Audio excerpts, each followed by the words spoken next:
for many of us, I don't know how many of us keep Tisha B'Av. I know many of us really try to, I'm not judging, I'm just saying, how many of us sympathize or at least try to imagine the extent of the devastation.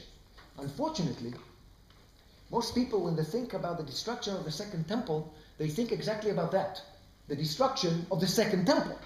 They don't understand that the destruction of the Second Temple is not a destruction of merely an institution. It is a destruction of a whole Jewish paradigm. It is a point of no return. In other words, my friends, as we start the second half of this lecture or presentation, the destruction of the Second Temple is the end of the biblical model. It's the end of the known Jewish way. I want you to get this because I want you to understand what the rabbis faced when they needed to ask themselves, how do we continue from this point on? It's very simple to look at it from 2010 because we already have 2,000 years of rabbinic Judaism. But I want you to go for a second to the year 71 and ask that question then, and then you'll understand the extent of the devastation. Why? Look at page number 5.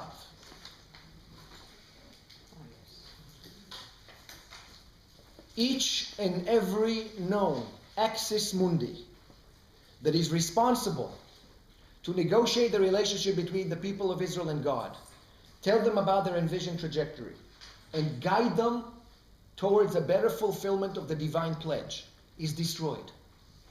Temple. The sacrifice, I haven't even talked about that. The sacrificial offerings which also offered.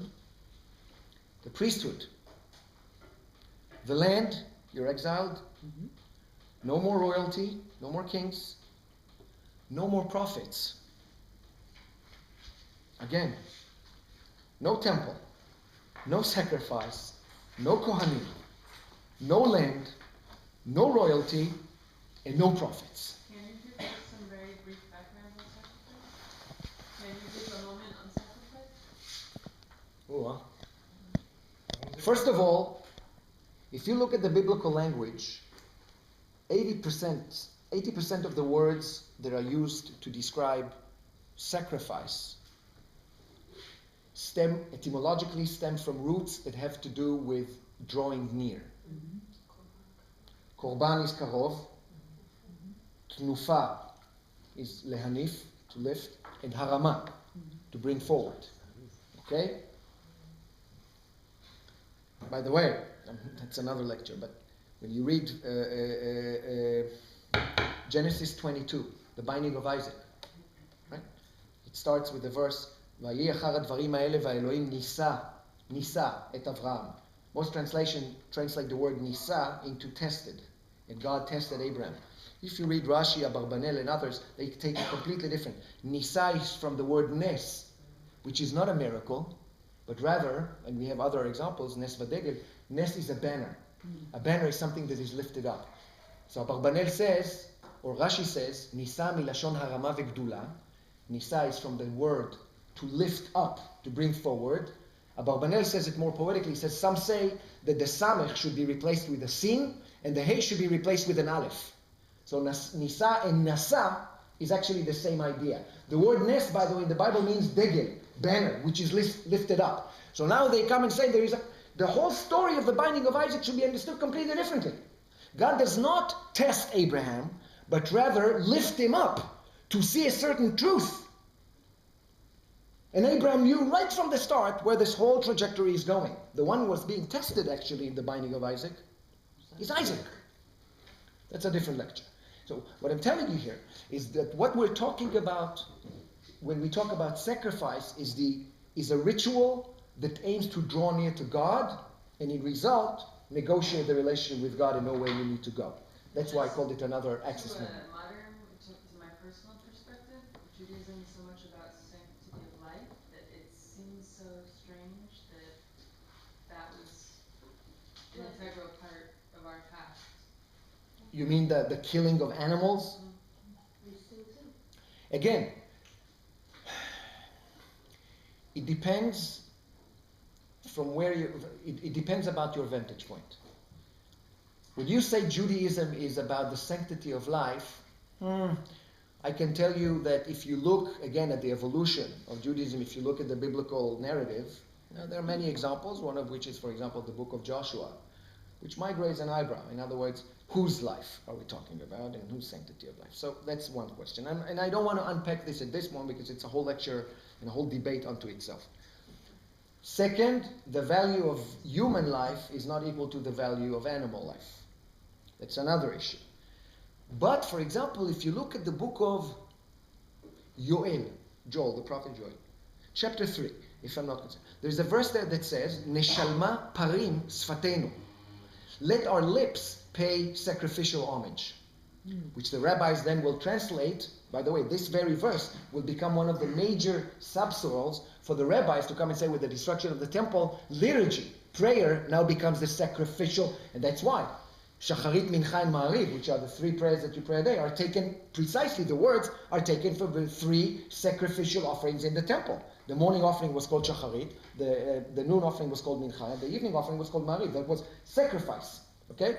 So the whole idea, we'll talk about in a minute, of turning now the actual offering into a more liturgical, verbal, less violent element, in retrospect will also be a rationale that leads you to ask your question. But I'm not sure that once you look at the biblical narrative in its own context, it was as adamant about the sanctity of life as we would like to believe.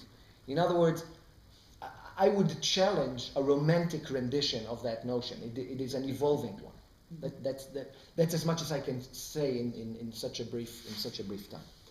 But where I want us to be at this point, my friends, is I want you to look at page number 5. After everything I just talked about, at page number 5, where it says temple, sacrifice, blah, blah, blah, and I put it visually like this for you, because I want you to suck in the presence of absence. I want you to tackle for a second the emptiness of the post-destruction era. At that moment, we're finding a nation for whom the entire model upon which it grew is irrelevant or obsolete. We don't have a temple. We don't have priests. Sacrifice is obsolete. Many of us are banished from the land, this theography. We have no kings, obviously. There's no land, there's no king. And as if that's not enough, we don't have even a prophet, which, by the way, we did have after the destruction of the first temple. We don't have now a prophet to tell us, look, guys, let me tell you how we can come back. I want you to take a minute to absorb the scale, the breadth, and the scope of that devastation. Okay? Yes? Is that grace something that enabled Christianity to take... You always ask me questions that I'm about to... It's amazing. It's like we have the same mind here. So now my question is, what is left? Don't turn the page. Tell me without turning the page. And I know you turn the page. Aha. I had pictures on it. Ah. What is left? You already said it. I think you said it. What? Torah. Torah is now left as the only viable axis mundi that can withstand such physical destruction. But when was Torah introduced? Ah. Do you think it is a coincidence that the destruction of the temple takes place around 70? Not around, 70. And the canonization of the Bible as we know it takes place 20 years later.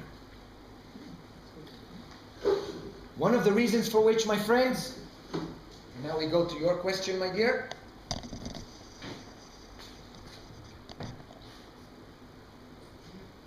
is that at time of great turmoil,